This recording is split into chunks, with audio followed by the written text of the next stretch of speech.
mean, Walton's great. We don't need to talk about him for 20 minutes. You know what? This entire video should just be about Walton Goggins. Disrespect. Now, I know that you've been too busy watching the 5th season of Bluey for the 19th time to watch The Shield for once, when the great Walton Goggins blessed us with his amazing acting chops and has since become a big movie star, big TV star. He is the true show stealer, as he is in pretty much anything he's ever been in. His character has a lot of depth and intrigue, but the swagger, I mean, this dude, his name should be John Swagger, because he literally just is that embodied. He's so cool, despite the fact that he's so reprehensible with his methods. Rem, Ghoul, Walton Goggins, talk to me. I do this shit for the love of the game. Bro, that's my little fucking show. That shit was sick. He has a couple lines that are gangster, but he's just constantly just sitting on a ledge in the back corner, gonna tell you some cool shit before I fucking kill you. That's just how he is. The whole dude, he's awesome. We love Walton Goggins. Nobody loves Walton Goggins more than us. We drink his wonderful, sweet Nuka-Cola, brought to you by Vault-Tec.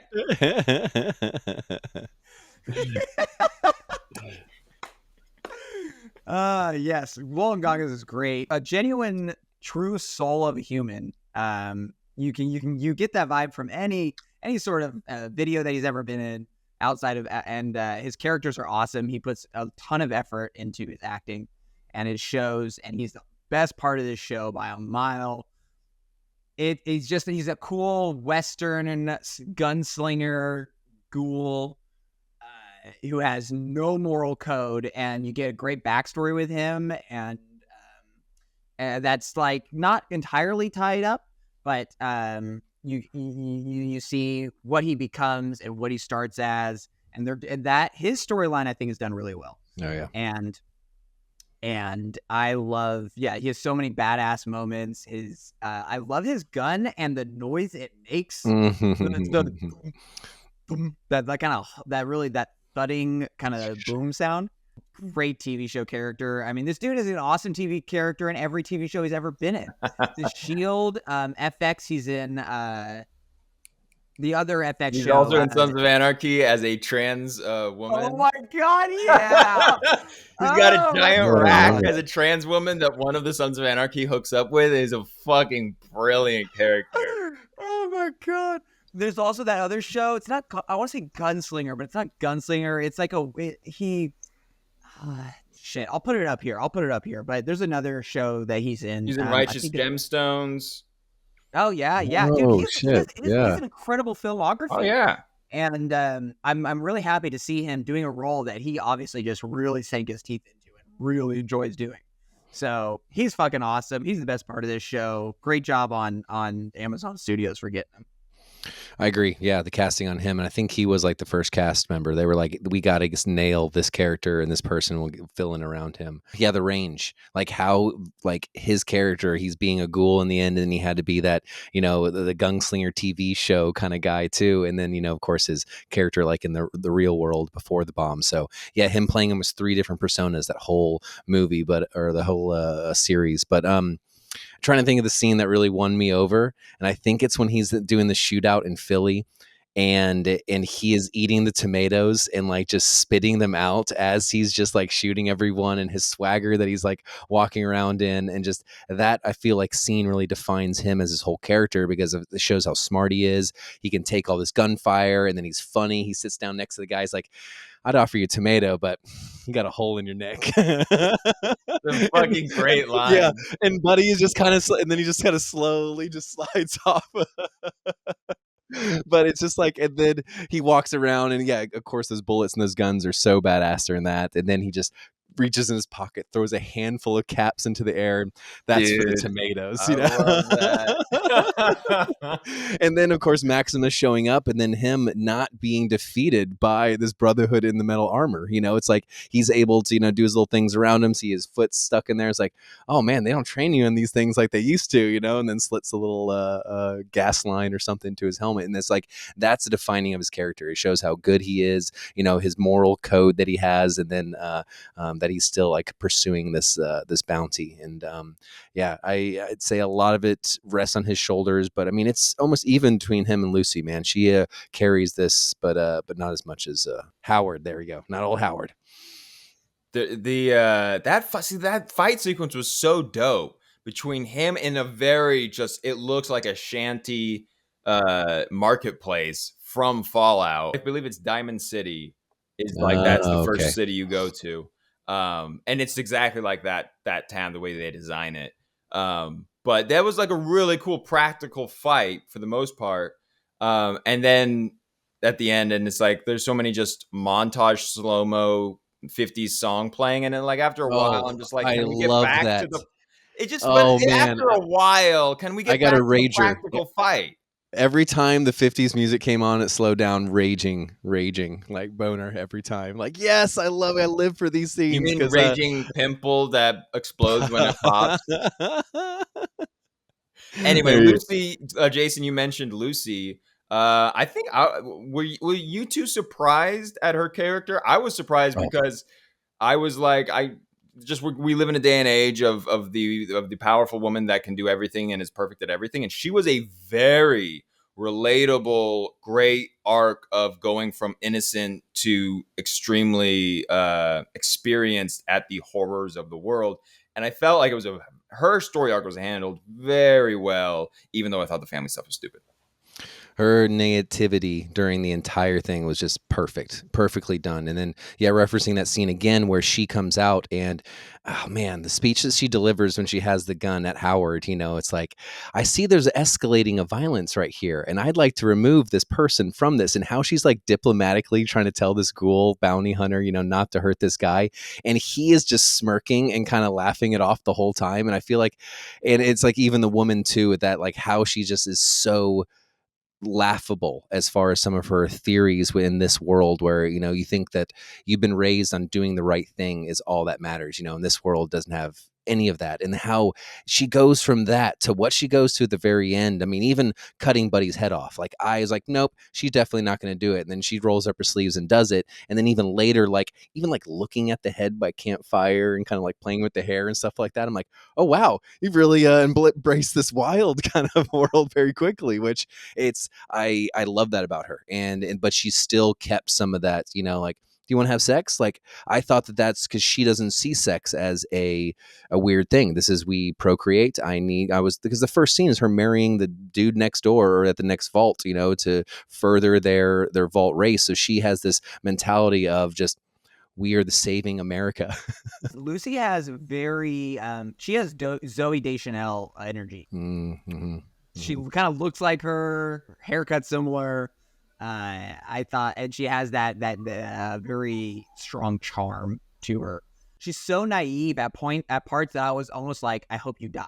Like, that's how naive she is, where I'm just like, you're pissing me off at how fucking like when they get to Vault 4 and it seems like it's really obviously like a fucking murder cult, and then it's not, but it's like she's just like, oh my god, we're back in a vault, and I'm like, oh my god, you're so fucking stupid. There's parts like that, so she plays that part really well. But I like that. By the end of it, though, it's not that she's entirely calloused and it's like this 180 degree, she's just like, fucking, I'm going to blow the world up. The world sucks. It's like she still has who she is at her core, but she's just, like you said, experienced. Other characters there's a lot of characters that pop up in this show, some briefly, some longer. Which characters come to mind? I'm upset that they killed off Moldaver. I'm upset that they killed her off. I like the twist that she's not really the bad guy. I like that change, but then they just kill her off, which kind of like lessens it. Like, if she was still alive and like carried on, like, okay, so in season 2, she's going to have some plans that she's going to try and continue. That would be more interesting and like intriguing. But to be like, oh, she's actually not that bad, but then she's dead, it felt empty. So I like that twist. And that she has this kind of like cult following, and then the Brotherhood just shows up at the end to kill her. Like, it just felt so rushed and lame. I was always waiting to get back to the vault, which I didn't expect that. Like, I wanted to know what was going on in Vault 33, 34, and next door, and the whole like investigation of Norm kind of doing that thing. Like, I was really intrigued by that, which the woman who ends up running Vault 33 is Blind Al from the Deadpool movies. Oh, that's who that is. Oh It was like no. the whole time. I'm not used to seeing her Yeah, eyes. yes. The whole time I'm like, it's on the tip of my tongue, and the first thing I looked up, I'm like, that's it, an old old Blind Al, which she had a very like prestigious career, like 30 years ago or something, and didn't do anything, and then like once again is getting all these movies now, 3 movies with the Deadpool stuff, so good for her, jumping in the Fallout. But yeah, I was more intrigued than I ever expected about a lot of the cast at the in the vault, like the woman with the eye patch, the guy she ends up marrying after her husband dies, just how the Vault 33 34 split was going and everything. So yeah, I can't wait to see more on what happens with those characters. But yeah, Norm is like like shined kind of number one character in this. I feel like he was a very good actor. Fantastic job. Oh yeah, Norm was interesting because at first when they went back to the vault after Lucy left, I was like, God, we already have 3 storylines going on. Why are we going back to the vault? And I was actually surprised. I thought that actor did a really good job of keeping that storyline interesting and got more interesting as it went. And then in the last episode, it kind of just was like, oh, we're just gonna dwell on this corporate conspiracy for an hour and a half. Okay, so they got kind of lame. But I thought that actor actually did a really good job. But other than Walton Goggins and Lucy, I really didn't care about most of the characters. I loved seeing Codsworth back. My guy Codsworth from Fallout 4. Codsworth. The You never robot read voice. his Oh stuff? yes, yeah. I loved him being in the show. I booted up Bartholomew, Fallout. what is his name? Bartholomew. I forget his name. Oh man, I booted up Fallout 3, and it's like one of the first voices you hear is like takes care of you as like a baby. I'm like, oh my god, that's so cool that he gives you get to see him in the flesh, and then also as the robot. Yeah, There's so many random cameos that are in this show. yeah. That, The like, list was I huge just on want to IMDb. name off the names because I'm like, oh, it's that person and that person and that person. But I think it's all done really well. Like I don't. It's not people that are so famous that it's like, oh my god, they got so and so for one random scene. I think they're like all of their individual parts work really well. Well, John Daly is the snake oil salesman. Oh, wait, He's the chicken crazy fucker? guy. He's like, I got some serum. The chicken fucker, like from the Yeah, the chicken fucker. That's John Daly. I didn't realize that was him. Dude, yeah, there's him. A guy that I've seen in a few different things, Matty Carter Ropel. I think it's hard. His last name's hard, but he's like the super dumb guy that's like sitting in the chair in the mart. That's like, yeah, we got some things. Oh, that guy's here. in like every random like Stranger Things, and he's always just the dumb looking dude. Like, congrats to that guy, because when that guy told his like mom or whatever, like, I'm gonna be an actor, like, yeah, honey. He's just not really actor energy, but props to that guy. He's had a fine career. He pops up all the time, so he has a great agent. It's the lady that does the storefront that Lucy first goes into, and I looked her up. Great. She's not anyone real famous, but she was fantastic. I forget her name, but she's great in that sequence. Too. Yeah, she's fantastic. But she's an amazing actor. There's things that this show does that I felt like were way better than, say, stupid Super Mario movie, where it's like, ooh, Easter egg, Easter egg, Easter egg. Oh, look at that, look at that, look at that. There was little things done in this that aren't like, oh, look. But like when Lucy escapes the vault, the first thing, they don't even address it, but like she at some point puts on Raider armor, like a Raider shoulder pad. And in the game, that's like the first thing you do. You kill some Raiders and you get like, that was cool. That like, that's how you play the game. That's the first thing you do. You kill a Raider, you take their armor because it's the first thing that gives you any kind of protection. And that happens in this. There's so many things of the set design and the decorations of the cars, where the music was the most on the head, like, yeah, Fallout, that they play 50s music. But there was a lot of touches like that I really liked, that felt very lived in. And the world building of this show was fantastic, despite the fact that I was very upset at the show overall. The healing being instant, like the dog being dead, and he just like injects him, and the dog right gets right back up. It's like and that was the other thing, like Radaway, like they talk about Radaway and Stimpaks and all, and I don't think Buffout shows up, or Psycho. Well, Psycho, I think they show like a needle thing, but I don't think they. Again, things like that where it was like it felt like it was a part of the world and a part of the story. It wasn't as much like he's racer. On the wanted posters, the dog was companion, because you would have a dog companion, like the whole time. Like as soon as the dog came up, I'm like, oh man, I had that as my companion through like half the game. There is a connection. The only like story connections that I made, and I'm sure there's plenty of videos of the 3,057 things you missed in watching. I'm sure there's those videos, but I'm not gonna watch those stupid videos. But the only time that I like really caught this, the only time I really caught like a crossover was when one of them mentions Anchorage, because that was DLC for Fallout 3. And they talk about like this battle that happened in Anchorage, and that's a direct connection to the game. But other than that, like it's supposed to be the same world. Some people were talking about a timeline discrepancy between the games and the show, but it felt like it was very much in the same universe. What kept throwing me off is that there was a newer bombing than the old big one. So there's massive big one like 200 years ago. And then there was another bombing only like 20 years ago or something like that. And so that kept throwing me off. Like she would walk into houses and there'd be like people like half dead. I'm like, they wouldn't still be like that after 200. I'm like, oh, that's just because these people probably did it like 10 or 15 years ago. So that was like one confusing element for me. It's like the timeline of that. Yeah, I'm a little bit confused as how they rebuilt an entire city. Like Shady Sands is a new city. Like they completely built it up.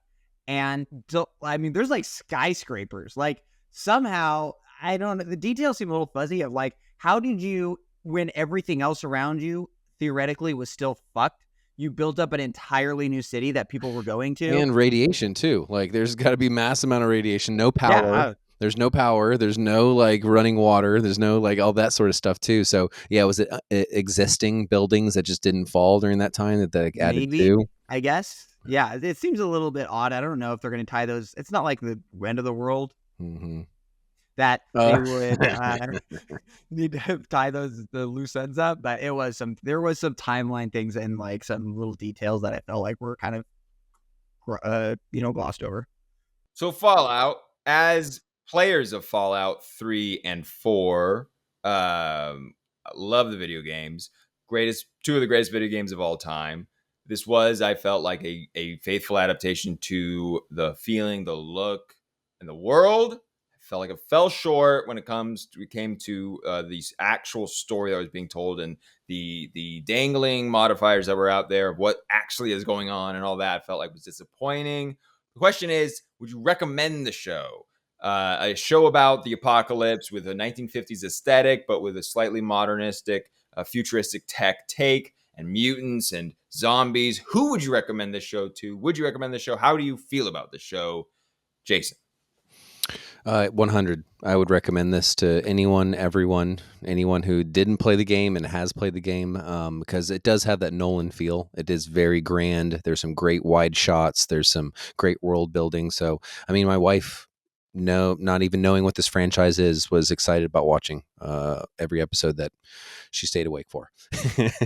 But I went into it super low expectations. This is going to be another Doom, kind of a horrible representation of a game that we all grew up on. So I was pleasantly surprised and can't wait for the second season. I'd recommend it. I don't like how it wrapped up for the most part, but I think it shows a lot of potential. I think a season 2 could be really good. I want to see Walton Goggins. I'm going to watch season 2 just for Walton Goggins, even if I have to like skip around. For sure, Walton Goggins by himself is enough reason to watch this. Lucy's also good. Maximus, I kind of got excited when I thought they killed him off at the end. I was like, oh, that's a good little like, didn't I see that coming sort of thing? And then no, he was just like knocked out. I was like, oh, okay. So I would recommend the show. I think it has a lot of good elements to it. I think it just kind of tripped on its shoelaces at the very end. I mean, everyone seems to like the show. The internet loves the show. So I must be the curmudgeon that just got hung up on. I'm so tired of you're watching a show for the reveal, and this show didn't need that because the two main characters were really interesting, and the story, the following them on their quest throughout the wasteland was interesting enough. But the fact that they add a whole nother story arc with the brother and the vault and what's going on, and that just keeps going through every episode till the 8th one, and then it's this big reveal, and the whole last episode is just explaining the conspiracy to you. It was just lame, and I didn't like it. So it's like, will I watch the next season? I don't know. Maybe. You're gonna watch it, dude. You're not gonna turn down Walton Goggins time. You know and you we're won't. both gonna force you to watch it anyway, so might as well just jump on. It's like The Witcher. It's like at a certain point, I stopped watching after episode 2, I stopped watching the other 2 characters, Guinevere and whoever. I stopped watching I was just skipped to the Henry Cavill part. And then eventually I just gave up. I'm like, I'm over it. So maybe that'll be the same case with this. I don't know. And I also feel like the show does suffer from Fear of a Black Planet when it comes to having a dude that can just be a regular dude with a sex drive, and he's not a fucking weirdo that's just like, well, I hope I can be friends at the end of the day. Like, can we get a better? Can he like grow a pair over the next season? Can he just grab Lucy consensually by the leg and be like, hey, I'm yours and you're mine, and this is crazy work, but we're gonna make it work. Can he take charge for once, please, and not just have Lucy just have to like be like, you want to fuck me now, please? So grab her by the leg. we've already referenced grabbing someone by the ass in the last episode. I felt that was redundant, so I went with a leg, and it was very non-threatening too. I wasn't trying to be overly sexual. There's plenty of time for bonking later. And that's last page.